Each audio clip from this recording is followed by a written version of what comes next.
Biden's looking at forcing girls and to basically share bathrooms with boys. Now, this is all part of the whole transsexual identity crisis issue going on in different schools right now.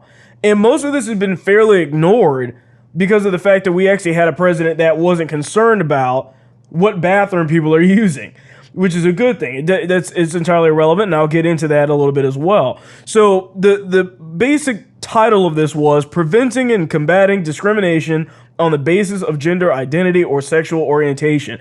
So the actual quote and statement from Biden is, by the authority vested in me as president, by the Constitution and the laws of the United States of America, it is hereby ordered as follows. Every person should be treated with respect and dignity and should be able to live without fear, no matter who they are or whom they love. Children should be able to learn without worrying about whether they will be denied access to the restroom, the locker room, or school sports. Now let's break that down for a second. So the first portion of that he's saying, they're basically saying every person should be treated with respect and dignity. Once again, looking at the way that we know how Democrats operate, they use this language to cover up what's happening. Because if anybody sees that statement out of context, they'll say, well, yeah, right? People should be treated with respect and dignity. What's wrong with that? That's kind of a common sense thing. Why not? But that's not what he means. What they're saying is they don't mean respect. They don't mean dignity. It means getting whatever it is that you want and ignoring somebody else's ability to have to deal with you in their personal space. So the other thing he says is that people should be able to live without fear. Here's the thing. If you have any common sense, you know that fear is a part of life. Being fearful is not something to necessarily shy away from. That's kind of what it is. As Christians, we fear God, and obviously that's in a sign of respect.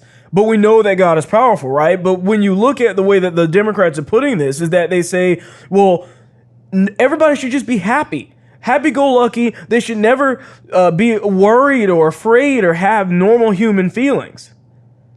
And of course, he has to add, no matter who they are or whom they love. That's where you kind of get the idea of what they're really trying to push through that statement. And then he says that children should be able to learn without worrying about whether they are denied access to the restroom, the locker room, or school sports. Now, this is intentionally vague because we're not talking about children not being able to go to the bathroom at school. We're not talking about them being unable to use a locker room. And we're not talking about them being unable to play a sport.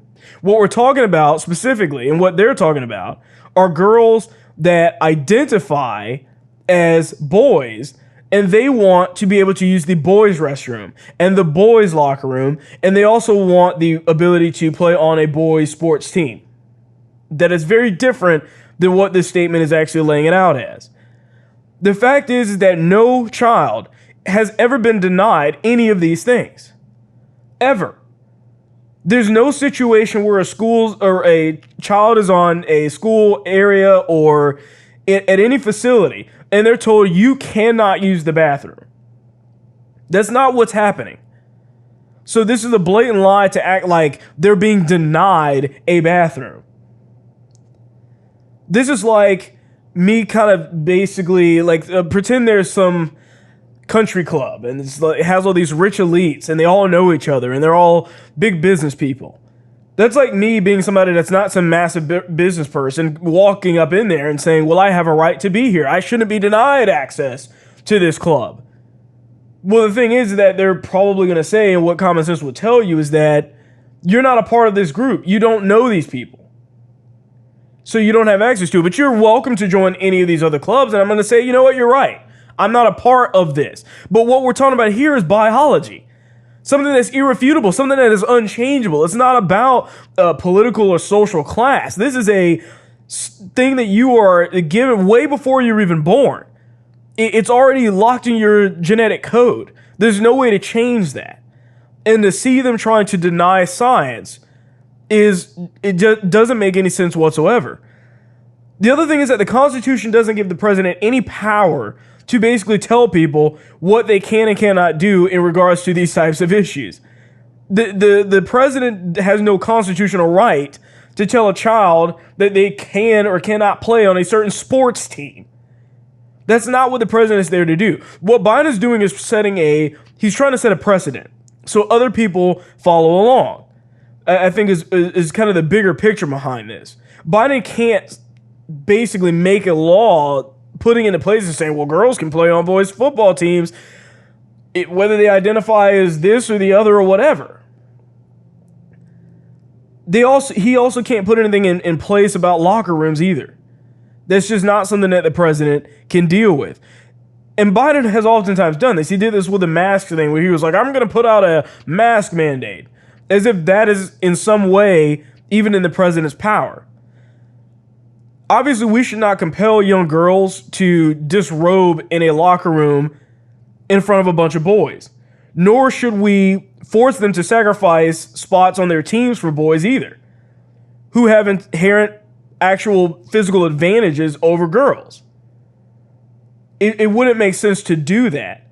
Once again, you can't deny biology. So interestingly enough, the Montana House Judiciary Committee actually passed a bill that would create the Save Women's Sports Act. And the act would basically bar any biological boys from teams or in sports designated for women or girls. Now, this is a good thing. And we've actually seen a few female sports players actually come out in opposition to this new kind of trans movement and basically say, look, I'm not going to play on a team or play against a team with effectively what is a man on it. Because what they're doing is ruining this sport. There's a massive divide between men and women when it comes to these things. And when you start mixing and matching this all in together and claiming that they're really women, it is ridiculous. Because you're only hurting the chances of women to be successful in the things that they do. And that's a real shame. And I think that activities in this bill here is a good idea, because it actually will help to push back against this stupid trans narrative that everybody should be able to play on whatever sports team they like, regardless of what it is. Look, the fact is that I'm not 6'7". That's a reality for like 99.9% of us out there in the world. That means I'm not going to be some star NBA player. I don't live in fear about that. I'm not upset about that. I have my own set of skills.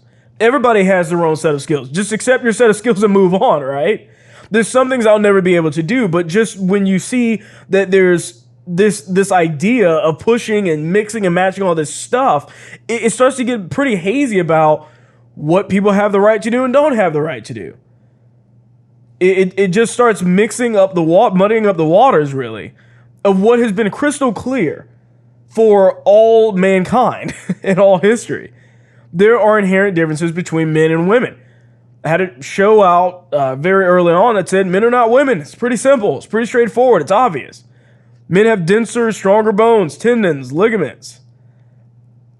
So the bill that is actually supposed to be basically fighting back against the trans rights and all these things that they're trying to push is quoting a recent study of female and male Olympic performance, dating back all the way from 1983.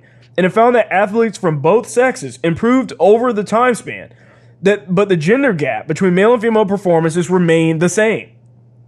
In other words, although athletes are better than they were in 1983, that men and women both are, the gap there is still the same as it was, which would suggest that there's at no point in which women are going to catch up to men in that natural physical type of idea. Now, do understand, I'm not saying that some super skinny, weak guy is stronger than the strongest woman that's out there. That's not what we're getting at. We're just talking about the people that are competing in these types of sports. And the left is, of course, going to deny that because they deny biology, they deny science. And the left will say that study and all of this is entirely sexist, because you cannot talk about the differences between men and women. You cannot treat men differently than women. You can't pretend as if there is a man and a woman. You know, I recently posted on Gab where there were some Democrats that were actually getting upset at the term bisexual because it implies that there's a man and a woman. That is where we're at now. It's insane. It's absolutely insane. They're going to use this to change language, to change the way we look at this. And they know they have to start early. So they start with the children, unfortunately. They start at the school levels, in elementary school, and they'll tell their classmates that this is perfectly normal. And the whole point is that they normalize it and make it just another part of life. What I am thankful for is that I didn't at the time when I was a child have to deal with this stuff.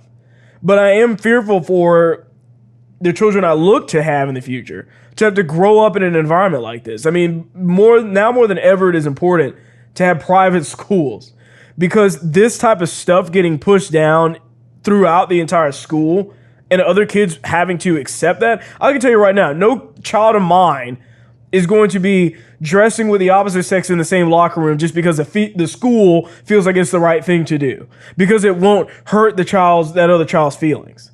That's just not going to happen. And I know I'm not the only one out there that's saying that. So Biden can talk about this and put in executive orders all day, but it's not going to flip the actual positions of people that have common sense. Whether they're Democrats or Republicans, it doesn't matter. Anybody with half a brain can look at this and say, something's not right about that.